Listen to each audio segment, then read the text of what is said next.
Welcome to Shida's talk. Hello every one.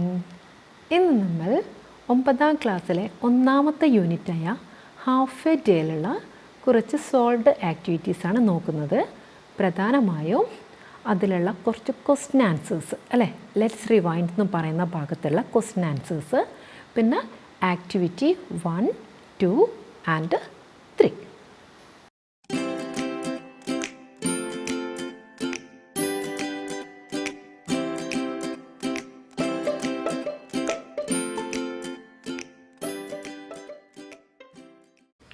Okay dears, നമുക്ക് ഇതിലുള്ള ഈ ക്വസ്റ്റ്യൻ ആൻസേഴ്സ് ഒന്ന് നോക്കാം. എന്താ ഫസ്റ്റ് ക്വസ്റ്റ്യൻ എന്താ? Go in by yourself, why does the father say so? അല്ലേ, നീ തനിച്ച് പോന്ന് ഫാദർ പറയുന്നുണ്ട്, എന്താണ് അതിനുള്ള കാരണം എന്ന്. അപ്പോൾ അതിൻ്റെ ആൻസർ എന്താ? The father wants him to be self dependent and do things on his own. ഫാദറിന് എന്ത് വേണം? ആ കുട്ടിയെ സ്വന്തം കാര്യങ്ങൾ ചെയ്യുന്ന, സെൽഫ് ഡിപ്പെൻഡൻറ്റ്, ആരെയും ആശ്രയിക്കാതെ അവൻ്റെ കാര്യങ്ങൾ ചെയ്യുന്ന, അവൻ്റെതായ കാര്യങ്ങളൊക്കെ നോക്കാൻ പ്രാപ്തിയുള്ള ഒരു കുട്ടിയായിട്ട് മകനെ വളർത്തണം അല്ലേ. അതുകൊണ്ടാണ് അവനോട് തന്നെ തനിച്ച് പോകാൻ വേണ്ടി പറഞ്ഞത്. ഇനി രണ്ടാമത്തെ ക്വസ്റ്റ്യൻ എന്താ? How does the narrators father encourage him as they reach school? അവിടെ സ്കൂളിലെത്തിയപ്പോൾ എങ്ങനെയാണ് നറേറ്ററുടെ ഫാദർ നറേറ്ററെ എൻകറേജ് ചെയ്തത്, പ്രോത്സാഹിപ്പിച്ചതെന്ന് അല്ലേ. അപ്പോൾ അതിൻ്റെ ആൻസർ എന്താ? The father pushes him to school and tells him to be bold and should be a role model of every student. He also says that the narrator is truly beginning his life that day. അല്ലേ, ആ കുട്ടിയെ അകത്തേക്ക് തള്ളിയിട്ട് എന്താ പറഞ്ഞത്? നല്ല ബോൾഡാവുക, നല്ല ധൈര്യവാനാവുക. അതേപോലെ തന്നെ മറ്റുള്ള കുട്ടികൾക്കെല്ലാം നീ എന്താവണം? ഒരു റോൾ മോഡലാവണം. കൂടാതെ വേറൊരു കാര്യം കൂടെ പറഞ്ഞു അല്ലേ, എന്താണ്? ഇന്നാണ് നീ ശരിക്കും നിൻ്റെ ലൈഫ് ആരംഭിക്കാൻ പോകുന്നത് അല്ലേ. സ്കൂൾ തന്നെയാണ് ഒരു കുട്ടിയുടെ ജീവിതയാത്രയുടെ ഒന്നാമത്തെ സ്റ്റെപ്പ്. അപ്പോൾ ഇത്രയും കാര്യങ്ങൾ പറഞ്ഞ് ആ കുട്ടിയെ ഒന്ന് മോട്ടിവേറ്റ് ചെയ്തിട്ടാണ് ഫാദർ എന്ത് ചെയ്യുന്നത്? കുട്ടിയെ അകത്തേക്ക് വിടുന്നത്. അതിന് തേർഡ് ക്വസ്റ്റ്യൻ എന്താ? What is the initial reaction of the other children at school to the boy? അല്ലേ, ഈ നമ്മുടെ നറേറ്ററെ കണ്ടപ്പോൾ മറ്റുള്ള കുട്ടികളുടെയൊക്കെ ആ ഒരു എന്താ പറയുക, നമ്മൾ മറ്റുള്ള കുട്ടികളുടെയൊക്കെ ആ ഒരു റിയാക്ഷൻ എന്തായിരുന്നു അല്ലേ? എന്തായിരുന്നു റിയാക്ഷൻ? എന്തായിരുന്നു? വളരെ സിമ്പിളായിട്ട് നമുക്ക് പറയാം അല്ലേ. All the children are curious to see the നറേറ്ററെ കണ്ടപ്പോൾ എല്ലാവരും ഭയങ്കര ക്യൂരിയസ് ആയിരുന്നു അല്ലേ. അതുകൊണ്ട് തന്നെയായിരുന്നു അതിലൊരു കുട്ടി വേഗം അടുത്തേക്ക് വന്ന് നറേറ്ററുമായിട്ട് സംസാരിച്ചിട്ടുണ്ടായിരുന്നത്. ഓക്കെ, ഇനി നമുക്ക് അടുത്ത ക്വസ്റ്റ്യൻ എന്താ? How does the woman reassure the children on the first day? അല്ലേ, ആ ഫസ്റ്റ് ദിവസം, ആ ഫസ്റ്റ് ഡേയിൽ ആ മെൻറ്റർ ആ കുട്ടികൾക്ക് എന്താണ് ഉറപ്പ് നൽകിയത് അല്ലേ. അപ്പോൾ അതിനുള്ള ആൻസർ എന്താ? She says that the school is the children's new home. അല്ലേ, ആ സ്ത്രീ എന്താണ് പറഞ്ഞു കൊടുത്തത്? ആ മെൻറ്റർ ഈ സ്കൂൾ എന്ന് പറയുന്നത് കുട്ടികളുടെ പുതിയ വീടാണ്. There too they have mothers and fathers. അവിടെ അവർക്ക് മദേഴ്സും ഫാദേഴ്സും ഉണ്ട്. Everything that they have there is enjoyable and beneficial to knowledge and life. അവിടെയുള്ള എല്ലാ കാര്യങ്ങളും അവർക്ക് എൻജോയ് ചെയ്യാൻ പറ്റുന്നതും അവരുടെ നോളജിനും ലൈഫിനും ജീവിതത്തിലും അറിവിലേക്കും ഒരു ബെനിഫിഷ്യൽ, ഒരു മുതൽക്കൂട്ടായ സംഭവങ്ങളും കൂടിയാണ് അവിടെ ഉള്ളത് എന്നാണ് പറഞ്ഞു കൊടുത്തത് അല്ലേ. ഇനി നമ്മുടെ ഫിഫ്ത്ത് ക്വസ്റ്റ്യൻ എന്താ? What subjects and activities are introduce to the children? കുട്ടികൾക്ക് എന്തൊക്കെ ആക്ടിവിറ്റീസും സബ്ജക്റ്റൊക്കെയാണ് അവിടെ ഇൻട്രൊഡ്യൂസ് ചെയ്ത് കൊടുത്തതാണ്. അപ്പോൾ അതിൻ്റെ ആൻസർ എന്താ? ദേ start learning music, language and numbers. They are introduced to the globe which shows them various continents and countries. അല്ലേ, അവർ പാട്ട് പഠിക്കാൻ, മ്യൂസിക് പഠിക്കാൻ ആദ്യമായിട്ട് തുടങ്ങി. പിന്നെയോ ലാംഗ്വേജസ്, ഒരുപാട് ഭാഷകൾ പഠിച്ചു, നമ്പറുകൾ പഠിച്ചു. കൂടാതെ അവർക്ക് ഗ്ലോബ് ഇൻട്രൊഡ്യൂസ് ചെയ്ത് കൊടുത്തു. ആ ഗ്ലോബിൽ അവർക്ക് പല കോണ്ടിനെൻസും കൺട്രീസും ഒക്കെ കാണാൻ വേണ്ടി പറ്റി അല്ലേ. ഇത്രയും കാര്യങ്ങളൊക്കെയായിരുന്നു അവിടുന്ന് സ്കൂളിൽ നിന്നും അവർ പഠിച്ചിട്ടുണ്ടായിരുന്നത്. ഇനി അടുത്ത ക്വസ്റ്റ്യൻ എന്താ? Next question, 6th one. Why does the narrator feel a sense of contentment and belonging while at school? സ്കൂളിലെത്തിയപ്പോൾ ഒരു സംതൃപ്തിയൊക്കെ നറേറ്റർക്ക് തോന്നിയത് എപ്പോഴായിരുന്നു അല്ലേ? അപ്പോൾ അതിനുള്ള ആൻസർ എന്താ? The narrator submit himself to facts. ആ ഒരു യാഥാർത്ഥ്യം നറേറ്റർ എന്ത് ചെയ്യുന്നു? മനസ്സിലാക്കുന്നു, തിരിച്ചറിയുന്നു അല്ലേ? ആ ഒരു യാഥാർത്ഥ്യത്തിന് നറേറ്റർ കീഴടങ്ങുന്നു. എന്താ അത് സംഭവം? When living beings R drawn to other living beings, the narrator's heart make friends with boys and falls in love with the girls. അല്ലെ, ലിവിങ് ബീയിങ്സ് പൊതുവേ എന്താണ്? മനുഷ്യന്മാർ മറ്റുള്ളവരിൽ എന്ത് ചെയ്യും? ആകർഷിക്കപ്പെടും അല്ലേ? അതുകൊണ്ട് തന്നെ നറേറ്ററുടെ ഹാർട്ട് എന്ത് ചെയ്തു? ഫ്രണ്ട്സ് ആവാൻ പറ്റിയ ബോയ്സുമായിട്ട് ഫ്രണ്ട്സ് ആവുകയും സ്നേഹത്തിലാവാൻ അല്ലെങ്കിൽ പ്രണയത്തിലാവാൻ പറ്റിയ ഗേൾസുമായിട്ട് പ്രണയത്തിലാവുകയും ചെയ്തു അല്ലേ? അതിന് 7th വൺ എന്താ? I proceed a few steps, then came to startled hut. Why was the narrator startled? അത് കുറച്ച് മുന്നോട്ട് നടന്നപ്പോൾ നറേറ്റർ എന്ത് ചെയ്തു? ആകെ പേടിച്ച് വിറച്ച്, അതായത് ഞെട്ടിത്തരിച്ച് നിന്നുപോയിട്ടുണ്ട് അല്ലേ? എന്തായിരുന്നു കാരണം എന്ന്. അപ്പോൾ അതെന്താ കാരണം എന്നൊക്കെ നമ്മൾ ലെസണിൽ വിശദമാക്കി പറഞ്ഞതാണ്. ഇവിടെ നമുക്ക് ജസ്റ്റ് ആൻസർ മാത്രം പറഞ്ഞു പോകാം. The street lined with gardens had disappeared അല്ലേ? അവിടെ ആ സ്ട്രീറ്റിലുണ്ടായിരുന്ന പൂന്തോട്ടങ്ങളൊക്കെ എന്തായിരിക്കുന്നു? അപ്രത്യക്ഷമായിരിക്കുന്നു. Vehicles invade the street. Street vehicles കീഴടക്കിയിരിക്കുന്നു. അതായത് സ്ട്രീറ്റിൽ മുഴുവൻ വാഹനങ്ങളാണ്. The wholes of humanity came to live upon its surface.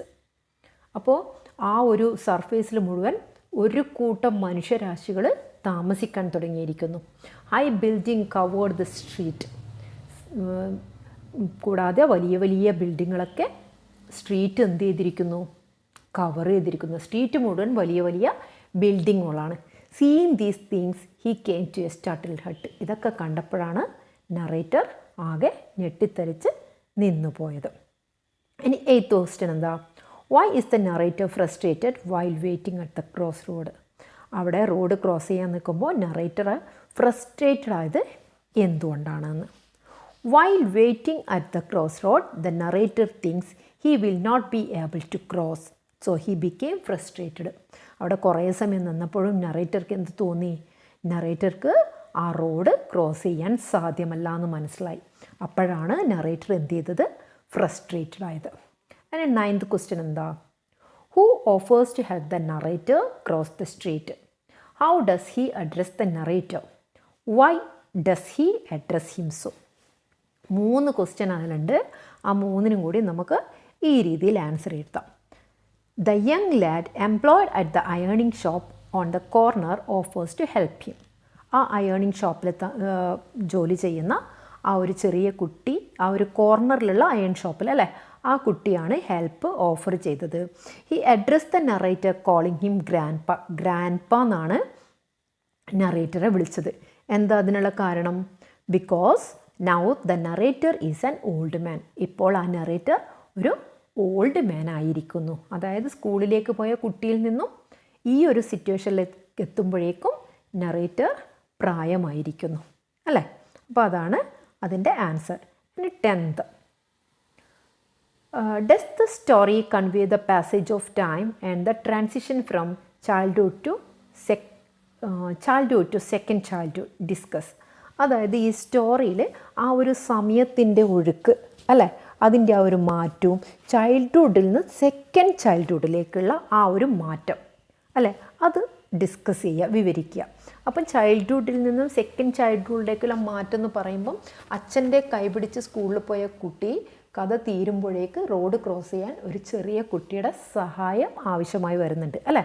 അപ്പം നമുക്കിതിൻ്റെ ആൻസർ എങ്ങനെ എഴുതാം? Yes, the story beautifully portrays the passage of time and transition from childhood to old age. അപ്പോൾ ഈ പറഞ്ഞ കാര്യം ചൈൽഡ്ഹുഡിൽ നിന്നും ഓൾഡ് ഏജിലേക്കുള്ള ആ ഒരു മാറ്റമാണ് വളരെ മനോഹരമായിട്ടിവിടെ വരച്ച് കാണിക്കുന്നത്. The boy goes to school with his father through a street lined with gardens അല്ലേ. പൂന്തോട്ടങ്ങൾ നിറഞ്ഞ വഴികളിലൂടെ ആ കുട്ടി അച്ഛൻ്റെ കൈപിടിച്ച് സ്കൂളിലേക്ക് പോയതായിരുന്നു. On both sides there are extensive field with crops. ആ റോഡിൻ്റെ ഇരുവശങ്ങളിലും വിശാലമായി കിടക്കുന്ന പാടങ്ങളുണ്ടായിരുന്നു. Prickly pears and henna trees, കൂടാതെ മുള്ള നിറഞ്ഞ പഴങ്ങളും ഹെന്ന ട്രീസും മൈലാഞ്ചി മരങ്ങളും ഒക്കെ ഉണ്ടായിരുന്നു. But on the way back home he only sees high building and street surging with children. പക്ഷേ തിരിച്ചു വരുമ്പോൾ സ്ട്രീറ്റിൽ മുഴുവൻ ബിൽഡിങ്ങുകളും തെരുവ് മൊത്തം കുട്ടികളുമാണ് ആ നറേറ്റർക്ക് കാണാൻ കഴിഞ്ഞത്. On his way to school he is helped by his father. സ്കൂളിലേക്ക് പോകുമ്പോൾ ഫാദറുടെ ഹെൽപ്പായിരുന്നു നറേറ്റർക്ക് ഉണ്ടായിരുന്നത്. But on the way back home he is helped by a small boy. പക്ഷെ തിരിച്ചു വരുമ്പോൾ ഒരു ചെറിയ കുട്ടിയാണ് നറേറ്ററെ സഹായിച്ചത്. അപ്പോൾ ആ സ്റ്റോറി മുഴുവൻ നമുക്കറിയാം അല്ലേ? അപ്പോൾ അതിന് നമ്മൾ ഈ ഒരു രീതിയിൽ നമുക്കിത് ആൻസർ ചെയ്യാം. ഇനി 10th one, 10th ആണ് നമ്മളിപ്പോൾ പറഞ്ഞത് അല്ലേ? ഇനി 11th one. How does the changing landscape and surroundings represent the narrator sense of displacement and confusion? അല്ലേ, ആ ഒരു ഭൂപ്രദേശത്തിൻ്റെ ആ ഒരു മാറ്റവും ചുറ്റുപാടും ഒക്കെ നറേറ്ററുടെ ആ ഒരു സ്ഥാനഭ്രംശവും കൺഫ്യൂഷനൊക്കെ എങ്ങനെയാണ് പറയുന്നതെന്നാണ് ചോദിക്കുന്നത് അല്ലേ? അത് നമുക്ക് കുറച്ച് വിശദമായിട്ട് തന്നെ അതിൻ്റെ ആൻസർ എഴുതാം. In Naguib Mahfouz's Half a Day, the changing landscape and surrounding symbol is the passage of time and the narrator's journey through life. അതായത് നമ്മുടെ നറേറ്ററുടെ പേരാണ് എന്ത്? നഗീബ് മെഹ്ഫൂസ് അല്ലേ? നഗീബ് മെഹ്ഫൂസിൻ്റെ ഹാഫ് എ ഡേ എന്ന സ്റ്റോറിയിൽ ആ ഒരു ഭൂപ്രദേശത്തിൻ്റെ മാറ്റവും സറൗണ്ടിങ്സും എല്ലാം ചുറ്റുപാടും എല്ലാം ആ ഒരു സമയത്തിൻ്റെ ഒഴുക്കിനെ നമ്മുടെ നറേറ്ററുടെ ജീവിതയാത്രയായിട്ട് ബന്ധപ്പെട്ടിട്ടാണ് കാണിക്കുന്നത്. As the narrator moves through various stages of life from childhood to old age, the shifting landscape reflects his sense of displacement and confusion. അതായത് നറേറ്റർ പല സ്റ്റേജിലൂടെയും കടന്നു പോകുന്നുണ്ട്. ചൈൽഡ്ഹുഡിൽ നിന്നും ഓൾഡ് ഏജിലേക്ക് അല്ലേ, ഒരുപാട് സ്റ്റേജിലൂടെയാണ് കടന്നു പോകുന്നത്. ദ ഷിഫ്റ്റിംഗ്, അപ്പോൾ ആ സമയത്തുള്ള ലാൻഡ്സ്കേപ്പിൻ്റെ ഭൂപ്രദേശത്തിൻ്റെ ആ ഒരു മാറ്റം നറേറ്ററുടെ ആ ഒരു സ്ഥാനഭ്രംശത്തെയും കൺഫ്യൂഷനും ഒക്കെ ഇവിടെ കാണിക്കുന്നുണ്ട്. Each new environment represent a different phase of his life അല്ലേ? ഓരോ പുതിയ എൻവയോൺമെൻറ്റും റെപ്രസെൻറ്റ് ചെയ്യുന്നത് ഡിഫറെൻറ്റ് ലൈഫിൻ്റെ വിവിധ ഭാവങ്ങൾ തന്നെയാണ്, അല്ലെങ്കിൽ ഭാഗങ്ങൾ തന്നെയാണ്. And the narrator struggle to make sense of the rapid changes and transition, ultimately highlighting the transient nature of existence and the inevitability of aging and mortality. കൂടാതെ നറേറ്റർ എന്ത് ചെയ്യുന്നുണ്ട്? ആ ഒരു ദ്രുതഗതിയിലുള്ള മാറ്റം അതിനോട് താരതമ്യപ്പെടാൻ വേണ്ടി സ്ട്രഗിൾ ചെയ്യുന്നുണ്ട്. ഏറ്റവും ഹൈലൈറ്റായിട്ട് കാണിക്കുന്നത് ഇതിൽ എന്താണ്? ആ ഒരു ട്രാൻസിയൻ്റ് നേച്ചർ ഓഫ് എക്സിസ്റ്റൻസ്, നമ്മുടെ നിലനിൽപ്പിൻ്റെ ആ ഒരു ക്ഷണികമായ സ്വഭാവവും കൂടാതെ ഏജിങ്, പ്രായമാവുന്നതിൻ്റെയും മരണത്തിൻ്റെയും ആ ഒരു ഇന്നെവിറ്റബിലിറ്റി, ഒഴിച്ചുകൂടാൻ പറ്റാത്ത ആ ഒരവസ്ഥയും, ഇതൊക്കെ തന്നെ വളരെ ഭംഗിയായിട്ട് ഈ ഒരു കഥയിൽ നമുക്ക് എന്ത് ചെയ്യുന്നുണ്ട്? കാണിച്ചു തരുന്നുണ്ട് അല്ലേ? അപ്പോൾ ഇതാണ് നറേറ്ററുടെ ആ ഒരു ഡിസ്പ്ലേസ്മെൻറ്റും കൺഫ്യൂഷൻ്റെ ഒക്കെ കാര്യങ്ങളുമായി ബന്ധപ്പെട്ടിട്ട് നമുക്ക് എഴുതാനുള്ളത്. ഇനി 12th one. There is no reference to the name of the character or the locale of the story. What could be the reason for this? ഇവിടെ നറേറ്റർ എന്ത് ചെയ്യുന്നില്ല? ഒരു ക്യാരക്ടറിനും പേര് കൊടുക്കുകയോ ഏത് സ്ഥലമാണെന്ന് ഒന്നും പറയുന്നില്ല. എന്തായിരിക്കാം അതിൻ്റെ കാരണം? അപ്പം നമുക്ക് എങ്ങനെ ആൻസർ ചെയ്യാം? The author hasn't named any of his characters. ഒരാൾക്കും ഒരു ക്യാരക്ടേഴ്സിനും പേര് കൊടുത്തിട്ടില്ല. The author seems to suggest that the characters in the story can represent any human being in the world. എന്തുകൊണ്ടാണ്? ഈ ലോകത്തിലുള്ള ഏതൊരാളെയും നമുക്ക് ഈ കഥയിലെ ഒരു റെപ്രസെൻ്റ് ആക്കാം അല്ലേ? അതായത് ലോകത്തിൽ എല്ലായിടത്തും സംഭവിക്കുന്ന കാര്യങ്ങൾ തന്നെയാണ് ഈ കഥയിലും പറയുന്നത്. Irrespective of their locality having the same assurance of time and fate. അതുകൊണ്ട് തന്നെ ഏത് പ്രദേശത്തും സംഭവിക്കാവുന്നതാണ്. ഇതേപോലുള്ള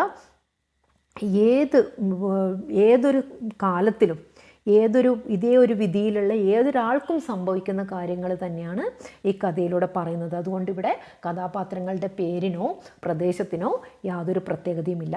എവിടെയുള്ള ഏത് സ്ഥലത്തുമുള്ള ആരുമാവാം അല്ലേ? ഇത് പൊതുവേ നമ്മൾ ലോകത്ത് കാണുന്ന ഒരു സത്യാവസ്ഥയാണ്.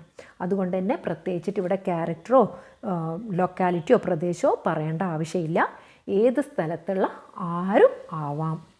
ഓക്കെ, ഇനി 13th ക്വസ്റ്റ്യൻ വളരെ വലിയൊരു ക്വസ്റ്റ്യൻ ആണല്ലേ. The story Half a Day begins with portrait of the central character holding his father's hand as he starts his life journey. Half a day ആരംഭിക്കുന്നത് എങ്ങനെയാണ്? അതിലെ സെൻട്രൽ ക്യാരക്ടർ ഫാദറിൻ്റെ കൈയും പിടിച്ചിട്ട് life journey, തൻ്റെ ജീവിതയാത്രയുടെ ആദ്യ ഭാഗം അല്ലേ, ആ ഒരു സ്കൂളിലേക്ക് പോകുന്ന ആദ്യ ഭാഗം കാണിച്ചുകൊണ്ടാണ് ആരംഭിക്കുന്നത്. When the story ends he is holding the hand of a boy on whom he depend to cross the road. പക്ഷെ കഥ അവസാനിക്കുമ്പോൾ ഒരു കുട്ടിയുടെ കൈ പിടിച്ചിട്ടാണ് ഇയാൾ വരുന്നത്, അതും റോഡ് ക്രോസ് ചെയ്യുന്നതിന് ആ കുട്ടിയെ ആശ്രയിച്ചുകൊണ്ട്. Do you think these action symbolize some essential aspects of human life? അതായത് നിങ്ങൾക്ക് തോന്നുന്നുണ്ടോ ഈ രണ്ട് ആക്ഷൻസും പ്രതിദാനം ചെയ്യുന്നത് നമ്മുടെ ജീവിതത്തിലെ ഏറ്റവും പ്രധാനപ്പെട്ട ഹ്യൂമൻ ലൈഫിൻ്റെ ഒരു പ്രധാനപ്പെട്ട ഭാഗമാണ് ഈ രണ്ട് ആക്ഷനിലൂടെയും കാണിക്കുന്നതെന്ന് നിങ്ങൾ മനസ്സിലാക്കുന്നുണ്ടോ, ചിന്തിക്കുന്നുണ്ടോ? Why is the narrator happy in both situation? ആ ഒരു രണ്ട് സിറ്റുവേഷനിലും നറേറ്റർ ഹാപ്പിയാണോ അല്ലേ? Is the narrator happy in both situation? ഈ ഒരു രണ്ട് സിറ്റുവേഷനിലും നറേറ്റർ ഹാപ്പിയാണോ എന്നിങ്ങനെ ഒരുപാട് ക്വസ്റ്റ്യൻസ് ഉണ്ട്. ഇതിനെല്ലാം കൂടി ആൻസർ കിട്ടുന്ന രീതിയിൽ നമുക്കിത് എഴുതാം. The narrator holding his fathers hand at the beginning of the story represent the innocence and dependence of childhood towards their parents. അല്ലേ, ആ നറേറ്റർ ഫാദറുടെ കയ്യും പിടിച്ച് ആ ഒരു സ്റ്റോറി ആരംഭിക്കുന്നത് തന്നെ കാണിക്കുന്നത് ആ ഒരു കുട്ടിത്വത്തിൻ്റെ നിഷ്കളങ്കതയും ആ ഒരു ചൈൽഡ്ഹുഡിൽ നമ്മൾ പാരൻസിനെ ആശ്രയിക്കുന്നതുമാണ്. The narrator holding the hand of the small boy in the ironing shop at the end of the story symbolizes the passage of time from childhood to old age. അല്ലേ, indicating the cyclic nature of life. അപ്പോൾ ആ കഥ അവസാനിക്കുമ്പോൾ narrator ആ അയേണിങ് ഷോപ്പിലുള്ള ആ ഒരു കുട്ടിയുടെ കൈ പിടിച്ച് പോകുന്നത് കാണിക്കുന്നത് പ്രതിനിധാനം ചെയ്യുന്നത് ആ ഒരു സമയത്തിൻ്റെ ഒഴുക്ക്, ചൈൽഡ്ഹുഡിൽ നിന്നും ഓൾഡ് ഏജിലേക്കുള്ള ആ ഒരു സമയത്തിൻ്റെ ഒഴുക്കും കൂടാതെ അത് കാണിക്കുന്നത് തന്നെ നമ്മുടെ ലൈഫിൻ്റെ ആ ഒരു സൈക്ലിക് നേച്ചറാണ്. Okay, these two action symbolise the journey of life from dependence to independence, from childhood to old age and the interlinked aspects of human existence. അപ്പോൾ ഈ രണ്ട് ആക്ഷനും കാണിക്കുന്നത് നമ്മുടെ ലൈഫ് ഡിപ്പെൻഡൻസിൽ നിന്നും ഇൻഡിപെൻഡൻസിലേക്കുള്ള നമ്മളെ ലൈഫും ചൈൽഡ്ഹുഡിൽ നിന്ന് ഓൾഡ് ഏജിലേക്കുള്ള ലൈഫും ഇതെല്ലാം തന്നെ ആ ഒരു എന്താ പറയുക, നമ്മുടെ മനുഷ്യ നിലനിൽപ്പിന് പരസ്പരം ബന്ധപ്പെട്ട് കിടക്കുകയും ചെയ്യുന്നതാണ് അല്ലേ. ഈ ഒരു രീതിയിലാണ് ഈ കാര്യങ്ങളൊക്കെ തന്നെ കാണിക്കുന്നത്. അപ്പം ഇത്രയാണ് നമുക്കിതിലുള്ള ഈ ക്വസ്റ്റ്യൻ ആൻസർ പറയാനുള്ളത്. അതിനടുത്ത് നമുക്ക് ഇതിലുള്ള ആക്ടിവിറ്റി 1 നോക്കാം അല്ലേ. ആക്ടിവിറ്റി 1 എന്താ? The story half a day beautifully unfolds the 3 phases of human life: the age of innocence, the age of growth and learning and the age of helplessness and dependence. As time progress the surroundings change, the experience we gather shape our attitude. Now revisit the story and complete the table identifying the words, phrases, expressions that denote the changes in the setting and attitude. ഞാൻ question ഒന്ന് ചുരുക്കി പറയാം. അതായത് നമ്മുടെ ഈ ഒരു life എന്ന് പറഞ്ഞാൽ 3 ഫേസിലൂടെയാണ് കടന്നു പോകുന്നത്. അപ്പോൾ ആ 3 ഫേസിലൂടെയും കടന്നു പോകുമ്പോഴുള്ള ആ ഒരു നറേറ്ററുടെ ആ ഒരു 3 കാലഘട്ടവും അതിലുണ്ടാകുന്ന ആ ഒരു സെറ്റിങ്സും ആറ്റിറ്റ്യൂഡും എന്തൊക്കെയാണെന്നാണ് നമ്മൾ എഴുതേണ്ടത്. അപ്പോൾ നമുക്ക് ആ ഒരു ആക്ടിവിറ്റി ഒന്ന് എഴുതി നോക്കാം. അപ്പോൾ ഫസ്റ്റ് എന്താ? Age of innocence. അപ്പോൾ അതിലെ സെറ്റിങ് ഒന്നവിടെ കൊടുത്തിട്ടുണ്ട്. എന്താ അത്? സ്ട്രീറ്റ് ലൈൻഡ് വിത്ത് ഗാർഡൻസ്, അതവിടെ കൊടുത്തിട്ടുണ്ട്. അപ്പോൾ അതിൻ്റെ കൂടെ നമുക്ക് വേറെ 2 പോയിൻറ്റും കൂടെ നമ്മൾ എഴുതണം. വേറെ എന്താണ് ആ ഒരു ഏജ് ഓഫ് ഇന്നസെൻസിൽ ആ സെറ്റിങ്സ്, ആ ഒരു ചുറ്റുപാട് എന്താണുള്ളത്? വേറെ എന്താ ഉള്ളത്? ദ സ്കൂൾ ബിൽഡിംഗ്, അത് നമുക്ക് എഴുതാം. അതിനുശേഷം പിന്നെ എന്താ? The courtyard of the school, ആ സ്കൂളിൻ്റെ മുറ്റം അല്ലേ. ഇതൊക്കെയാണ് ആ ഒരു സെറ്റിങ്സിൽ നമുക്ക് ഉൾപ്പെടുത്താൻ പറ്റുന്നത്. അതിന് next attitude. Consider school as A punishment. ആ ഒരു സമയത്തുള്ള നറേറ്ററുടെ ആറ്റിറ്റ്യൂഡ് എന്ന് പറയുന്നത് സ്കൂൾ ഒരു പണിഷ്മെൻ്റ് ആയിട്ടായിരുന്നു കണക്കാക്കിയിരുന്നത്.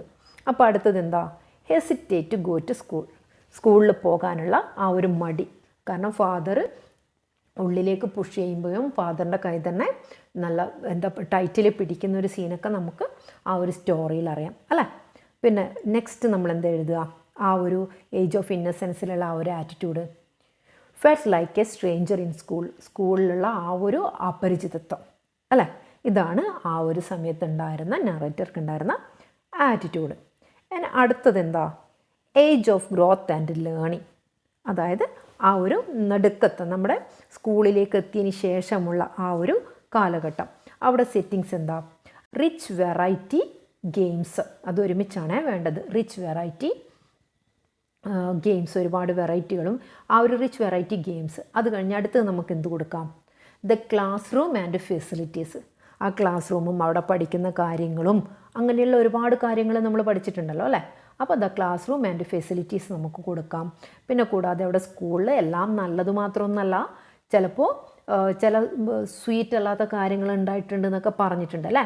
അപ്പോൾ അവിടെ നമുക്ക് എന്ത് കൊടുക്കാൻ വേണ്ടി പറ്റും, ഓക്കെ, ആ ഒരു സെറ്റിങ്സിൽ നമുക്ക് recognition of challenges and responsibilities, sorry അത് ആറ്റിറ്റ്യൂഡായിരുന്നു. Okay, unexpected accident and challenges ആണ് കേട്ടോ. അൺഎക്സ്പെക്റ്റഡ് ആക്സിഡൻറ്റ് ആൻഡ് ചാലഞ്ചസ്, ആ കാര്യങ്ങളൊക്കെ നമ്മൾ പഠിച്ചിട്ടുണ്ടല്ലോ അല്ലേ. ഇനി അടുത്തത് അതിലെ ആറ്റിറ്റ്യൂഡാണ് നമ്മൾ നോക്കേണ്ടത്. മേക്ക് ഫ്രണ്ട്സ് വിത്ത് ബോയ്സ്, അതേപോലെ തന്നെ fall in love with girls. കൂടാതെയോ recognition of challenges and responsibilities, അതായിരുന്നു ആ സമയത്തുണ്ടായിരുന്ന ആറ്റിറ്റ്യൂഡ്. ഇനി തേർഡ്, ഏജ് ഓഫ് ഡിപ്പെൻഡൻസ് അല്ലേ, ലാസ്റ്റ് ആ ഒരു പ്രായമായ സമയത്തുള്ള ചുറ്റുപാട്. അവിടെ സെറ്റിങ്സ് എന്തൊക്കെയായിരുന്നു, ഹൈ ബിൽഡിങ്, കൂടാതെ ദ ചേഞ്ച്ഡ് സറൗണ്ടിങ്സ്, ആ ചുറ്റുപാടിന് വന്ന മാറ്റങ്ങൾ, കൂടാതെ വേറെന്താ, ദ ബിസി സ്ട്രീറ്റ് അല്ലേ, വാഹനങ്ങളൊക്കെ കൈയടക്കി ഭയങ്കരമായി തിക്കും തിരക്കുമുള്ള ആ ഒരു സ്ട്രീറ്റ്, ദ ബിസി സ്ട്രീറ്റ്. അപ്പോൾ ഇനി നെക്സ്റ്റ് ആറ്റിറ്റ്യൂഡ് എന്തായിരുന്നു, ഫീൽ ഡിസ്റ്റർബ്ഡ് അല്ലേ. പിന്നെ concern and irritation, dependency and vulnerability. Vulnerability means ദുർബലത, ആ ഒരു പ്രായത്തിൻ്റെ അവശത. അതുകൊണ്ട് തന്നെയല്ലേ റോഡ് ക്രോസ് ചെയ്യാൻ വേണ്ടിയിട്ട് നറേറ്റർക്ക് ബുദ്ധിമുട്ടുണ്ടായത്. അപ്പോൾ ഇത്രയും കാര്യങ്ങളാണ് അതിൽ നമുക്ക് നോക്കാനുള്ളത്. ഇനി ഇതുമായി ബന്ധപ്പെട്ടിട്ട് ഒരു 4 ക്വസ്റ്റ്യൻസ് ഉണ്ട്. ഇനി ആ ക്വസ്റ്റ്യൻസും അതിൻ്റെ ആൻസേഴ്സ് എന്തൊക്കെയാണെന്ന് നമുക്ക് നോക്കാം. ഫസ്റ്റ് ക്വസ്റ്റ്യൻ എന്താണ് നമുക്ക് വരുന്നത്, അപ്പോൾ ഈ ഒരു വേർഡ്സും ഫ്രേസസും എക്സ്പ്രഷനൊക്കെ യൂസ് ചെയ്തിട്ട് നമുക്ക് ഈ സെറ്റിങ്സും ആറ്റിറ്റ്യൂഡൊക്കെ വെച്ചിട്ട് ആ ഒരു നറേഷൻ എഴുതാനാണ് പറയുന്നത്. അപ്പോൾ ഈ ഒരു 4 ക്വസ്റ്റ്യൻ്റെ ആൻസർ കൃത്യമായിട്ട് നോക്കിയാൽ തന്നെ നമുക്ക് അതൊരു നറേഷൻ രൂപത്തിൽ എഴുതാം. അപ്പോൾ ഇതിപ്പോൾ നമുക്കൊരു ക്വസ്റ്റ്യൻ ആൻസർ രൂപത്തിൽ ഏതായാലും ഒന്ന് പറഞ്ഞു നോക്കാം. How does the story highlight the rapid transformation of society അല്ലേ, സൊസൈറ്റിയുടെ ആ ഒരു ദ്രുതഗതിയിലുള്ള ഒരു മാറ്റം എങ്ങനെയാണ് ഈ സ്റ്റോറിയിൽ ഹൈലൈറ്റ് ചെയ്തിരിക്കുന്നത്. അപ്പോൾ നമ്മളെങ്ങനെ പറയാം, Half a Day highlights the rapid transformation of society by portraying the narrator's journey through various stages of life in a few hours, showing changes from childhood innocence to urbanization, technological advancement and cultural shift അല്ലേ. അപ്പോൾ ഈ half a day എന്ന് പറയുന്ന സ്റ്റോറിയിൽ ഈ ഒരു ദ്രുതഗതിയിലുള്ള സൊസൈറ്റിയുടെ ആ ഒരു മാറ്റം വരച്ചിരിക്കുന്നത് എങ്ങനെയാണ്, നറേറ്ററുടെ ആ ഒരു ഡിഫറെൻറ്റ് സ്റ്റേജസിലുള്ള ആ ഒരു യാത്രയിലൂടെ അല്ലേ. അപ്പോൾ ആ ഒരു അതും ചെറിയ നിമിഷങ്ങളിൽ, ചെറിയ നിമിഷം കൊണ്ട് നറേറ്റർ സഞ്ചരിക്കുന്ന ആ ഒരു ജീവിത യാത്രയിലൂടെയാണ് നമുക്കത് മനസ്സിലാകുന്നത്. അതും അതിലെന്താണ് ആ ചേഞ്ച് വരുന്നത്, ചൈൽഡ്ഹുഡ് ഇന്നസെൻറ്റിൽ നിന്നും ആ ഒരു കുട്ടിക്കാലത്തെ നിഷ്കളങ്കതയിൽ നിന്നും നഗരവൽക്കരണം, അർബനൈസേഷൻ, നഗരവൽക്കരണത്തിലേക്കും ആ ഒരു ടെക്നോളജിയുടെ വളർച്ചയിലേക്കും നമ്മുടെ സംസ്കാരത്തിൽ വന്ന മാറ്റത്തിലേക്കൊക്കെയാണ് ഈ സ്റ്റോറി കൊണ്ടുപോകുന്നത് അല്ലേ. അതാണ് ആ റാപ്പിഡ് ട്രാൻസ്ഫർമേഷൻ എന്നുള്ളത് ഉദ്ദേശിക്കുന്നത്. ഞാൻ അതിലെ രണ്ടാമത്തെ ക്വസ്റ്റ്യൻ എന്താ, how does the story portray the passage of time, ആ സമയത്തിൻ്റെ ആ ഒരു ഒഴുക്കിനെ എങ്ങനെയാണ് വരച്ച് കാണിക്കുന്നത്. അപ്പോൾ അതിന് നമുക്ക് എങ്ങനെ പറയാം, in Half a Day the passage of time is portrayed through the rapid journey of the narrator through various stages of life from childhood to old age in Half a Day അല്ലേ. ഒരു ദിവസത്തിൻ്റെ പകുതിയിൽ തന്നെ ആ ഒരു നറേറ്ററുടെ ജീവിതയാത്ര കുട്ടിക്കാലത്തു നിന്നും ആ ഒരു ഓൾഡ് ഏജിലേക്ക് എത്തുന്ന വ്യത്യസ്തരമായ ആ ഒരു സ്റ്റേജസുകളാണ് ഇതിൽ എന്ത് കാണിക്കുന്നത്? ഈ ഒരു പാസേജ് ഓഫ് ടൈം, ഈ ഒരു സമയത്തിൻ്റെ ഒഴുക്കിലൂടെ വരച്ച് കാണിക്കുന്നത്. This fast time line symbolises the fast pace of societal changes and the fleeting nature of human existence. ഈ ഒരു ഫാസ്റ്റ് ടൈം ലൈൻ, ഈ ഒരു അതിവേഗതയിലുള്ള ഈ ഒരു സമയത്തിൻ്റെ ഒഴുക്ക് പ്രതിനിധാനം ചെയ്യുന്നത് എന്തിനെയാണ്? Fast pace of societal change, സമൂഹത്തിൻ്റെ ദ്രുതഗതിയിലുള്ള മാറ്റവും and the fleeting nature of human existence, human നിലനിൽപ്പിൻ്റെ, മനുഷ്യരാശിയുടെ നിലനിൽപ്പിൻ്റെ ആ ഒരു ക്ഷണികമായ സ്വഭാവത്തെയാണ് കാണിക്കുന്നത്. The changing landscape serve as a visual representation of the passage of time. അതായത് ആ ഭൂപ്രദേശത്തിൻ്റെ മാറ്റം അത് കാണിക്കുന്നത് visual representation of the passage of time, ആ ഒരു സമയത്തിൻ്റെ ഒഴുക്കിൻ്റെ ആ ഒരു വിഷ്വൽ റെപ്രസെൻറ്റേഷനാണ്. ഓക്കെ, ആ ഒരു നേരിട്ടുള്ള കാഴ്ചയാണ് അതിലൂടെ നമുക്ക് കാണിക്കുന്നത്. ഓക്കെ, ഇനി ആ തേർഡ് വൺ എന്താ? What is the significance of the title Half a Day? അല്ലേ, ഹാഫ് എ ഡേ എന്നതിനെ കൊണ്ടുള്ള ആ ഒരു ടൈറ്റിൽ എന്താണ് അർത്ഥാക്കുന്നത്, അതിൻ്റെ ആ ഒരു ഉദ്ദേശം. അപ്പോൾ എന്താണ് നമ്മളിവിടെ ആൻസർ പറയാം? The title Half a Day suggest that the story covers a short period highlighting the how quickly life passes by. അല്ലേ, എത്ര പെട്ടെന്നാണ് ലൈഫ് പോകുന്നത് എന്നതിന് ഒരു ചെറിയ പീരീഡിലൂടെ വരച്ച് കാണിക്കുകയാണ് ഇവിടെ ഹാഫ് എ ഡേ എന്ന ടൈറ്റിലൂടെ. It suggests that the narrator experience different stages of life. ഇത് സജസ്റ്റ് ചെയ്യുന്ന തന്നെ എന്താണ്? നറേറ്ററുടെ ആ ഒരു എക്സ്പീരിയൻസ്, ഡിഫറെൻറ്റ് സ്റ്റേജിലൂടെയുള്ള ആ ഒരു ജീവിതയാത്രയുടെ ആ ഒരു അനുഭവം, from childhood to old age. അല്ലേ, ചൈൽഡ്ഹുഡിൽ നിന്നും ഓൾഡ് ഏജിലേക്കുള്ള ആ ഒരു യാത്രയുടെ അനുഭവം ഒരു ജസ്റ്റ് ഹാഫ് എ ഡേ, അല്ലേ, ഒരു പകുതി ദിവസത്തിൽ അന്നോണം വരച്ച് കാണിക്കുകയാണ് ചെയ്യുന്നത്. Emphasising the fleeting nature of time. കൂടാതെ നമ്മുടെ ആ ഒരു എംഫസിങ് ഏതും കൂടെ ഊന്നി പറയുന്നുണ്ട്, the fleeting nature of time, സമയത്തിൻ്റെ ആ ഒരു ക്ഷണികമായ സ്വഭാവത്തെയും കൂടെ ഇതിൽ ഊന്നി പറയുന്നുണ്ട്. അതിന് ഫോർത്ത് ക്വസ്റ്റ്യൻ എന്താ? വാട്ട് ചേഞ്ച് ഒക്കെ in the attitude of the central character? അല്ലേ, ആ സെൻട്രൽ ക്യാരക്ടറിൻ്റെ ആ ഒരു ആറ്റിറ്റ്യൂഡ്, മനോഭാവത്തിൽ വന്ന ചേഞ്ച് എന്താണെന്നാണ് പറയുന്നത്. ഇവിടെ സെൻട്രൽ ക്യാരക്ടർ എന്ന് പറയുമ്പോൾ നമ്മുടെ നറേറ്റർ തന്നെയാണ്. അല്ലേ, നറേറ്ററുടെ ആ ഒരു ആറ്റിറ്റ്യൂഡിൽ, മനോഭാവത്തിൽ വന്ന ചേഞ്ചും നമുക്ക് കൃത്യമായിട്ട് അറിയാം. നമുക്ക് ആൻസർ നോക്കാം. In the story the central character transform his attitude. അദ്ദേഹത്തിൻ്റെ ആറ്റിറ്റ്യൂഡ് കൃത്യമായിട്ടും എന്ത് ചെയ്യുന്നുണ്ട്? മാറുന്നുണ്ട്. Initially he is felled with innocence and wonder of childhood. ആദ്യം എന്താണ്? ആ ഒരു കുട്ടിക്കാലത്തിൻ്റെ നിഷ്കളങ്കതയും അത്ഭുതവും ഒക്കെ ആയിരുന്നു ആ ഒരു ആറ്റിറ്റ്യൂഡായിട്ട് നറേറ്റർക്ക് ഉണ്ടായിരുന്നത്. But as he passes through different experience in life his attitude changes and he become frustrated by the changes. അല്ലേ, സമയം കടന്നു പോകുമ്പോൾ ആ നറേറ്ററുടെ ആറ്റിറ്റ്യൂഡിലും അനുഭവത്തിലൊക്കെ മാറ്റങ്ങൾ വരികയും അദ്ദേഹത്തിൻ്റെ മനോഭാവം മാറി അത് ഫ്രസ്ട്രേറ്റഡ് ആവുകയും ചെയ്തു എന്നാണ് നമുക്ക് ഈ കഥയിൽ മനസ്സിലാക്കാൻ കഴിയുന്നത്. അപ്പം നമ്മൾ ഈ ഫോർത്തിൻ്റെയും ആൻസർ നമ്മൾ പറഞ്ഞിട്ടുണ്ട്. ഇതൊക്കെ വെച്ചുകൊണ്ട് തന്നെ നമുക്ക് ഈ ഒരു നമ്മളോടിപ്പോൾ question narrate the class to setting of the story and attitude of the നറേറ്ററുടെ ആ ഒരു ആറ്റിറ്റ്യൂഡും ആ ഒരു സെറ്റിങ്സിന് വന്ന മാറ്റങ്ങളൊക്കെ നമുക്കിതൊക്കെ വെച്ചുകൊണ്ട് തന്നെ ആ സ്റ്റോറിയുമായി ബന്ധപ്പെട്ട് നമുക്ക് എഴുതാവുന്നതാണ്. അടുത്തത് നമ്മൾ ആക്ടിവിറ്റി 2 ആണ്. ഓക്കെ, ആക്ടിവിറ്റി 2 നമ്മളോട് എന്താ പറയുന്നത്? The following table present few statement related to the story half a Day. Find reason for each event stated in the table and write them down in the space provided. The first one has been done for you. അപ്പോൾ ഇവിടെ കുറച്ച് statement കൊടുത്തിട്ടുണ്ട്. അതിൻ്റെ reason, ആ ഒരു statement അങ്ങനെ പറയാനുള്ള reason എന്താണെന്നാണ് നമ്മൾ എഴുതേണ്ടത്. അല്ലേ, the boy was reluctant to go to school. കുട്ടിക്ക് സ്കൂളിൽ പോകാൻ മടിയാണ് എന്നുള്ളതിന് എന്താണ് റീസൺ, എന്താണ് നമ്മൾ പറയാം? He was afraid that he would be punished at school. കാരണം ആ സ്കൂളിൽ പോകാൻ ആ ഒരു മടി വന്നത്, ആ ഒരു മടി കാണിച്ചത് എന്തുകൊണ്ടായിരുന്നു? സ്കൂളിൽ പോയാൽ അവിടെ പണിഷ്മെൻ്റ് ഉണ്ടാവും എന്നുള്ള ഭയം കൊണ്ടായിരുന്നു ആ കുട്ടി സ്കൂളിൽ പോകാൻ മടി കാണിച്ചത്. ഇനി രണ്ടാമത്തത് എന്താ? Father wanted him to go to school. അല്ലേ, ഫാദർ ആ നറേറ്റർ എന്തായാലും സ്കൂളിൽ പോകണമെന്ന് ആവശ്യപ്പെടാൻ ഫാദർക്ക് നിർബന്ധം ഉണ്ടായിരുന്നത് എന്തുകൊണ്ടാണ്? School make useful people out of children. School എന്തുണ്ടാക്കുന്നുണ്ട്? കുട്ടികളിൽ നിന്നും ഉപയോഗപ്രദമായ ഒരു ജനതയെ സ്കൂൾ വാർത്തെടുക്കുന്നുണ്ട്. അതുകൊണ്ടാണ് കുട്ടി സ്കൂളിൽ പോകണമെന്ന് ഫാദർ ആവശ്യപ്പെടുന്നത്. School brought him contentment. നറേറ്റർക്ക് ആ ഒരു സംതൃപ്തി, ഒരു സാറ്റിസ്ഫാക്ഷനൊക്കെ സ്കൂളിൽ നിന്നും കിട്ടി അല്ലേ?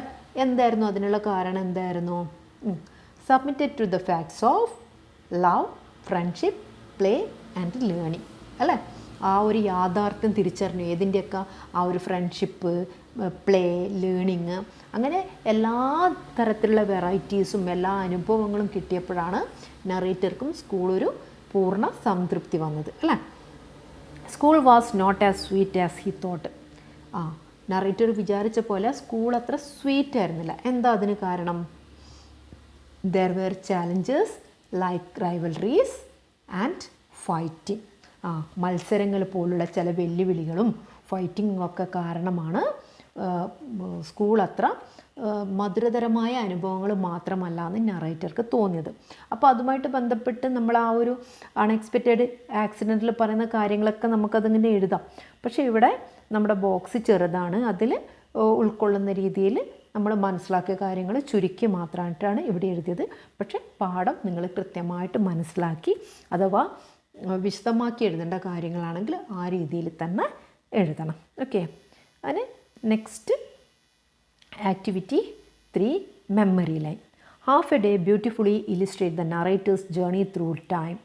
On the way he encounter many people, has diverse experiences and undergoes a profound transformation. The following diagram depicts the journey to school as a child and his return as an elderly man. അപ്പോൾ നമ്മുടെ നറേറ്ററുടെ ആ ഒരു ജീവിതയാത്രയുടെ ആ ഒരു ഘട്ടങ്ങൾ ഇവിടെ നമ്മൾ എന്ത് ചെയ്യണം?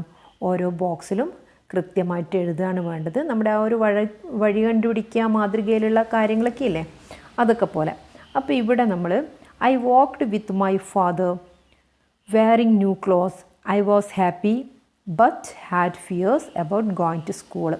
അതിവിടെ ലീവിങ് ഹോം, സ്കൂളിൽ നിന്ന് പുറപ്പെടുമ്പോഴുള്ള കുട്ടിയുടെ ആ ഒരു ആറ്റിറ്റ്യൂഡ് എന്താണെന്നുള്ളത് ഇവിടെ കൊടുത്തിട്ടുണ്ട്. ഇനി നമ്മൾ വാക്കിംഗ് ടു സ്കൂളിലേക്കുള്ള യാത്രയിലുള്ള കാര്യങ്ങൾ അതെന്തൊക്കെയാണ് എന്നുള്ളതാണ് നമ്മൾ എഴുതേണ്ടത് അല്ലേ? അപ്പോൾ അത് നമ്മുടെ സെക്കൻഡ് പാരഗ്രാഫിൽ തന്നെ കൊടുത്തിട്ടുണ്ട്. അത് നമുക്ക് എഴുതാം. എന്തൊക്കെയാണ്? ഓക്കെ, വാക്കിംഗ് ടു സ്കൂൾ, അവിടെ നമുക്ക് എഴുതാൻ വേണ്ടി പറ്റുന്ന കാര്യങ്ങൾ. We walked along a street line with gardens. On both sides were extensive field planted with crops, prickly pears, henna trees and a few date palms. ഈ കാര്യങ്ങളാണ് നമുക്കവിടെ എഴുതാൻ വേണ്ടി പറ്റുക. അടുത്തത് നമ്മൾ ഏത് ബോക്സിലേക്കാണ് പോകേണ്ടത്? At the school gate. School ഗേറ്റിലെത്തിയപ്പോഴേ എന്താണ് അവർക്ക് കാണാൻ വേണ്ടി പറ്റിയത്? ആ കാര്യങ്ങളാണ് നമ്മൾ അടുത്ത ഈ ഒരു ബോക്സിലേക്ക് നമ്മൾ എഴുതേണ്ടത്. അറ്റ് ദ സ്കൂൾ ഗേറ്റിൽ നിന്ന് നമ്മുടെ നറേറ്റർക്ക് കാണാൻ പറ്റിയത് we could see the courtyard vast and crammed full of boys and girls അല്ലേ? ആ വിശാലമായ മുറ്റവും അതിൽ മൊത്തം നിറഞ്ഞു നിൽക്കുന്ന കുട്ടികളെയും ബോയ്സിനെയും ഗേൾസിനെയൊക്കെയാണ് ഫില്ല് ചെയ്ത് നിൽക്കുന്ന ബോയ്സിനെയും ഗേൾസിനെയൊക്കെയാണ് കാണാൻ കഴിഞ്ഞത് അല്ലേ? ഇനി അടുത്തത് നമ്മൾ യാത്ര ചെയ്ത് എത്തേണ്ടത് എവിടെയാണ്? ഇൻസൈഡ് ദ ക്യാമ്പസിൻ്റെ അകത്തെ കാര്യങ്ങൾ അല്ലേ? അപ്പോൾ അവിടെ നമുക്ക് എന്താ എഴുതാൻ പറ്റുക? I did not know a single one of them. None of them knew me. I felt I was stranger who had lost his way അല്ലേ? അപ്പോൾ അവിടെ എന്താ പറയുന്നത്? I did not know a single one of them. എനിക്ക് അവിടെയുള്ള ഒരാളെ പോലും അറിയില്ല. None of them knew me. എന്നെയും ആർക്കും അറിയില്ല. I felt I was a stranger who had lost his way. വഴി നഷ്ടപ്പെട്ട, വഴി അറിയാത്ത ഒരു അപരിചിതനെ പോലെയായിരുന്നു ഞാൻ ആ സ്കൂളിൽ നിന്നാണ് ആര് പറയുന്നത്? നറേറ്റർ പറയുന്നത്. ഇനി ഇൻസൈഡ് ദ ക്യാമ്പസ് കഴിഞ്ഞ് കഴിഞ്ഞാൽ അടുത്തത് നമ്മൾ അടുത്ത ബോക്സിലേക്ക് എന്താ അത്? ദ വുമൺസ് ഇൻസ്ട്രക്ഷൻ അല്ലേ? ആ സ്കൂളിലേക്ക് എത്തിയപ്പോൾ അവിടെ മെൻറ്റർ ഇവർക്ക് കുറച്ച് ഇൻസ്ട്രക്ഷൻസ് കൊടുക്കുന്നുണ്ട്. അതെന്തൊക്കെയാണ്? This is your new home. പിന്നെ കൂടാതെ വേറെ എന്താ പറയുന്നത്? Here too there are mothers and fathers. Here there is everything that is enjoyable and beneficial to knowledge and life. അപ്പോൾ പറയാണ് ഇത് നിങ്ങളുടെ പുതിയ വീടാണ്. ഇവിടെയും നിങ്ങൾക്ക് അച്ഛനും അമ്മമാരുമുണ്ട്. കൂടാതെയോ ഇവിടുന്ന് കിട്ടുന്ന എല്ലാ കാര്യങ്ങളും നിങ്ങളുടെ ലൈഫിലും അറിവിലേക്കും ഏറ്റവും ബെനിഫിഷ്യലായ ഉപകാരപ്രദമായ കാര്യങ്ങളാണ് എന്നാണ് ആ മെൻറ്റർ പറയുന്നത് അല്ലേ. ഇനി അടുത്ത നമ്മൾ മേക്കിംഗ് ഫ്രണ്ട്സ് ഓൾറെഡി അവിടെ തന്നെ കൊടുത്തിട്ടുണ്ട്, ടെക്സ്റ്റിൽ തന്നെ കൊടുത്തിട്ടുണ്ട്. അത് കഴിഞ്ഞ് കഴിഞ്ഞാൽ നമ്മൾ പോകുന്നത് റിയലൈസേഷൻ്റെ ഭാഗത്തേക്കാണ്. അപ്പോൾ റിയലൈസേഷനിൽ നമുക്ക് എന്താ എഴുതാൻ പറ്റുക? School did not find it totally sweet and unclouded അല്ലേ. അവിടെ എന്താണ് ഓതർ തിരിച്ചറിഞ്ഞത്? എന്താ സ്കൂൾ എന്ന് പറയുന്നത് മുഴുവനായിട്ടും എന്തല്ല, മധുരതരവും ബ്രൈറ്റും അല്ല. ദർ വേർ റൈവൽറീസ് ആൻഡ് പണിഷ്മെൻറ്റ് അല്ലേ. അവിടെ എന്തൊക്കെയുണ്ട്? മത്സരങ്ങളും പണിഷ്മെൻറ്റുകളൊക്കെ ഉണ്ട് അല്ലേ.